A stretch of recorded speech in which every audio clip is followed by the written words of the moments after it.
Pense em todos que usam um Rolex, do advogado de sua ex-mulher ao seu chefe. A marca de relógios de luxo é um imã para pessoas com muito dinheiro.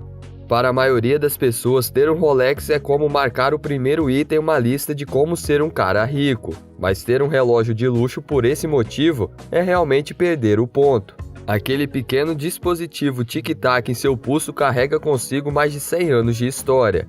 E neste vídeo, veremos a história dessa gigantesca empresa de relógios de luxo. Mas antes de seguir com o vídeo, tenho que ter um papo reto com você. O canal está em seu início, e como você sabe, o YouTube é um pouco rigoroso com quem está começando. Então, não perca tempo, já deixe seu like e me presenteie com sua inscrição. São vídeos todos os dias e assim você não vai perder nada do que irei trazer por aqui, e ainda vai estar retribuindo o carinho. E agora, sem mais prorrogação, bora pro vídeo.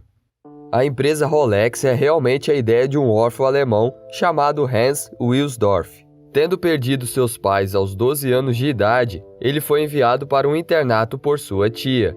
Lá, Hans aprendeu a falar inglês e era tão bom nisso que depois de formado, ele conseguiu um emprego como tradutor em uma empresa na Suíça. E enquanto trabalhava lá, Hans foi exposto a algumas das pessoas mais influentes na relojoaria. Com seus novos amigos em cargos importantes, ele decidiu se mudar para a Inglaterra e em 1905 ele fundou sua própria empresa chamada Wilsdorf & Davies. Davies era o nome do cunhado de Hans que havia emprestado dinheiro para financiar a coisa toda. E a primeira tarefa de Hans era conseguir relógios que ele poderia vender. Mas os relógios de pulso não eram muito populares na época, pois eram frágeis, não eram precisos e eram usados principalmente por mulheres. Pessoas da alta classe preferiam relógios de bolso, que eram mais duráveis e muitas vezes seriam transmitidos de geração em geração. Mas mesmo assim, Hans viu muito potencial em relógios de pulso e então ele entrou em contato com seu amigo que possuía uma fábrica. A fábrica então começou a produzir relógios de pulso de alta qualidade e Hans o exportava para a Inglaterra, onde vendia para varejistas locais.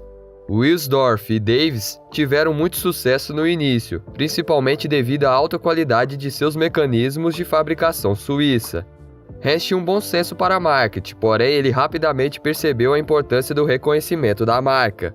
Ele queria que as pessoas associassem seus relógios à sua empresa, e não aos vendedores locais. E, portanto, em 1908, ele registrou sua própria marca, a Rolex. O nome era curto e fácil de lembrar, então Hans começou a imprimi-lo nos mostradores de todos os seus relógios. E para dar ao nome Rolex alguma credibilidade, Hans decidiu entrar em contato com 2 institutos de cronometragem. E em 1910, a Rolex foi premiada com certificado suíço de precisão cronométrica, e um Rolex de 1914 tornou-se o primeiro relógio de pulso na história a receber uma classificação de precisão classe A. Mas o verdadeiro catalisador para a popularidade da Rolex, no entanto, foi a Primeira Guerra Mundial. Os soldados da época não tinham relógio de pulso em seu equipamento padrão. E como você pode imaginar, carregar um relógio de bolso era muito inconveniente, e a Rolex acabou sendo uma das preferidas dos militares. A guerra, então, popularizou a marca por sua qualidade e durabilidade, mas nem tudo era luz do sol e arco-íris. O governo britânico impôs um imposto de importação de tempo de guerra de 33% sobre todos os produtos de luxo, incluindo relógios. Isso atingiu os negócios de Hans com muita força, e em 1919 ele mudou sua empresa para Genebra. O ponto-chave da nova empresa foi a evolução, e tendo já popularizado relógios de pulso, a Rolex enfrentou o próximo grande desafio, tornando-os à prova d'água. Embora os relógios à prova d'água já existissem há muito tempo, sendo o modelo mais antigo confirmado em 1851, eles sempre foram customizados, no entanto, nunca foram um sucesso comercial. Mas a Rolex mudou isso quando lançou seu novo modelo Oyster em 1926. E Hans Wilsdorf, sendo o gênio do marketing que era, decidiu promover o relógio dando a uma jovem chamada Mercedes Gleitze. Ela foi a primeira mulher a atravessar a nado o Canal da Mancha em 1927, mas quando as pessoas começaram a duvidar de sua conquista, ela decidiu nadar novamente. E embora ela não tenha tido sucesso em sua segunda tentativa, o Oyster que ela usava ainda estava funcionando depois de ser submerso na água por 10 horas seguidas. Foi uma enorme vitória de marketing para a Rolex, e eles usaram este evento para propaganda. Mas a Rolex não parou por aí. Douglas Hamilton, por exemplo, se tornou o primeiro homem a voar sobre o Everest em 1933 e estava usando um Rolex. Malcolm Campbell se tornou o primeiro homem a atingir uma velocidade de 300 milhas por hora em 1935 e ele também estava usando um Rolex. A lista continua e mostra o quão bom Hans foi em manter a sua marca. Mas a morte de Hans em 1960 marcou o fim de uma era para a Rolex, e a propriedade da empresa foi transferida para a Fundação Hans Wilsdorf, que ainda administra a empresa até hoje. A morte de Hans não poderia ter vindo em um pior momento, pois o final dos anos 60 e o início da década de 70 foi o início da revolução do quartzo.